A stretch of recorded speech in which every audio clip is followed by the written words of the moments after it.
3 দিন পর্যন্ত ফাতেমা রাদিয়াল্লাহু তাআলা আনহার ঘরে চুলা জ্বলতেছে না। সকালে বাহির হয়েছেন আলী রাদিয়াল্লাহু তাআলা আনহু, বিকালে ফিরতেছেন। ফাতেমা অপেক্ষা ছিল আজকে কিছু জুটবে। যখন দেখতেছেন বিকালে আলী ফিরতেছে রাদিয়াল্লাহু তাআলা আনহু, চেহারাটা মলিন, হাত দুইটা খালি। ঘরের পাশে যখন চলে আসছেন, এখন আর পর্দা নষ্ট হবে না আওয়াজ দিলে। আওয়াজ দিছে আলী, চোখে চোখ পড়ছে, বলছে চেহারা মলিন কেন? ফাতেমা আজকেও কিছু জুটে না। তো ভিতর থেকে আওয়াজ আসতেছে, আলী ওয়াজাদনা শাকারনা লাম নাজিদ সাবারনা, পাবো তো শুকরিয়া আদায় করব, না পাবো তো সবর করব। আলী তুমি কি ভুলা গেলে? শুকুর আর সবর যে করে তার সাথে আল্লাহ, যাদের সাথে আল্লাহ থাকে তাদের চেহারা মলিন হওয়া শোভা পায় না।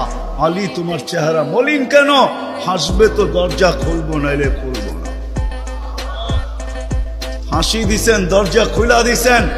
বাকিটা আলী রাদিয়াল্লাহু তাআলা আনহু বলতেছেন, ফাতেমা সাররাত ওয়া তাবাসসামাত, ফাতেমা তখনও মুস্কি মুস্কি হাসতে ছিল আর খুশিতে নাচতে ছিল। আমি তো ঘরে ফিরে আসছি, কিছু আসুক আর না আসুক, আমার রাজা তো ঘরে ফিরে আসছে।